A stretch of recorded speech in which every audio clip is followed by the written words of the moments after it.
प्राचीन भारत का समय, वनों की हरियाली, निर्मल नदियों की धारा और प्रातः काल की शांति में गूंजते वैदिक मंत्र। भारत उस युग में तपोभूमि कहलाता था, क्योंकि ऋषि मुनियों के आश्रम ही ज्ञान और संस्कृति के केंद्र थे। नर्मदा नदी के किनारे स्थित महर्षि वशिष्ठ का आश्रम उसी समय का एक प्रसिद्ध गुरुकुल था। यहाँ राजा पुत्र से लेकर सामान्य जन तक शिक्षा प्राप्त करने आते थे। गुरुकुल का प्रथम नियम था ब्रह्मचर्य का पालन। ऋषि वशिष्ठ समझाते, ब्रह्मचर्य साधक का वह कवच है जो उसे भीतर और बाहर दोनों प्रकार के शत्रुओं से रक्षा करता है। सूर्यगर्भ राज्य के राजा विक्रमसेन का एकमात्र पुत्र था चंद्रवीर। बचपन से ही वह बुद्धिमान और साहसी था। युद्ध कला, धनुर्विद्या और राजनीति की प्रारंभिक शिक्षा उसने राजमहल में पाई। लेकिन राजा का विश्वास था, राजगद्दी वही पा सकता है जो पहले स्वयं के मन पर विजय प्राप्त करे। इसीलिए मात्र 14 वर्ष की आयु में चंद्रवीर को वशिष्ठ आश्रम भेज दिया गया। आश्रम का जीवन महल से बिल्कुल अलग था। न विलासिता, न भोग। भोजन था जौ की रोटी, दूध और फल। शयन के लिए घास की चटाई और वस्त्र केवल साधारण। पहले ही दिन वशिष्ठ ने कहा, ब्रह्मचर्य का अर्थ केवल स्त्रियों से दूरी नहीं, बल्कि इच्छाओं और वासनाओं पर नियंत्रण है। चंद्रवीर ने संकल्प लिया, मैं इस व्रत का पालन जीवन से भी अधिक करूंगा। कुछ ही महीनों बाद वसंत आया। वन पुष्पों से भर गया। नदी तट पर ग्राम की कन्याएं फूल चुन रही थीं। उनमें एक थी अनन्या, जिसकी मुस्कान ने वातावरण को मोहक बना दिया। क्षण भर को चंद्रवीर का मन डगमगाया, पर तुरंत गुरु के वचन स्मरण हो आए। नाव का छोटा सा छेद भी उसे डुबो देता है, वैसे ही क्षणिक आकर्षण साधना को नष्ट कर देता है। उसने दृष्टि झुका ली और वहां से हट गया। समय बीता।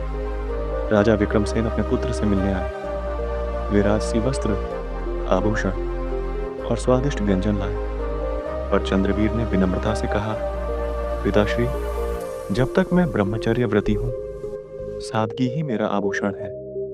ये विलासिता मेरी तप शक्ति को कमजोर कर देगी। राजा की आंखें गर्व से भर आईं। एक दिन सहपाठी अनय ने शरारत में उसकी चटाई नदी में बहा दी।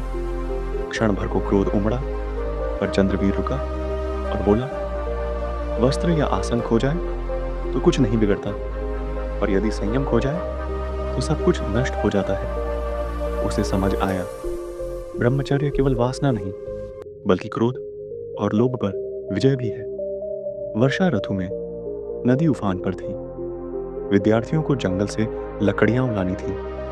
कई थक कर बैठ गए, पर चंद्रवीर ने भूख प्यास पर विजय पाकर सबसे पहले कार्य पूर्ण किया। गुरुदेव बोले, जो अपने शरीर को साध ले वही संसार को साध सकता है। 5 वर्षों बाद चंद्रवीर का व्यक्तित्व तेजस्वी हो चुका था। उसकी स्मरण शक्ति अद्भुत थी। युद्ध कला में अडिग और ध्यान में घंटों लीन रह सकता था। ऋषि वशिष्ठ ने कहा, ब्रह्मचर्य का ओज तुम्हें शक्ति के साथ धैर्य भी देता है। तभी समाचार आया कि पड़ोसी राज्य ने आक्रमण कर दिया है। राजा वृद्ध थे और सेना निराश। वशिष्ठ ने आदेश दिया, पुत्र, अब अपनी साधना को कर्म में बदलने का समय है। चंद्रवीर सेना का नेतृत्व करता हुआ रणभूमि पहुंचा। उसने अद्भुत साहस दिखाया। धनुष से शत्रु पंक्तियों को तोड़ा, सैनिकों का उत्साह बढ़ाया और अंततः शत्रु राजा को जीवित पकड़ लिया।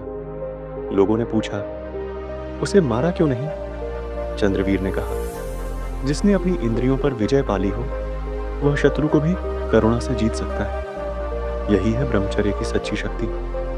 शत्रु राजा लज्जित हुआ और जीवन भर मित्रता निभाने का वचन दिया।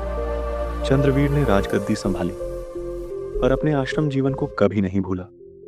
उसने राज्य में शिक्षा, संयम और धर्म का प्रसार किया। लोग कहते, जिस राजा के पास ब्रह्मचर्य का बल हो, उसे कोई पराजित नहीं कर सकता। और इस प्रकार चंद्रवीर ने सिद्ध किया, आत्मसंयम और आत्मबल केवल साधक को नहीं, बल्कि संपूर्ण समाज को विजय दिला सकता है। अगर यह कहानी आपको प्रेरणा देती है तो वीडियो को लाइक, शेयर और सब्सक्राइब करना न भूलें। आइए हम सब इस आत्मबल को अपने जीवन में अपनाएं और दुनिया को दिखाएं कि असली शक्ति संयम में है। धन्यवाद।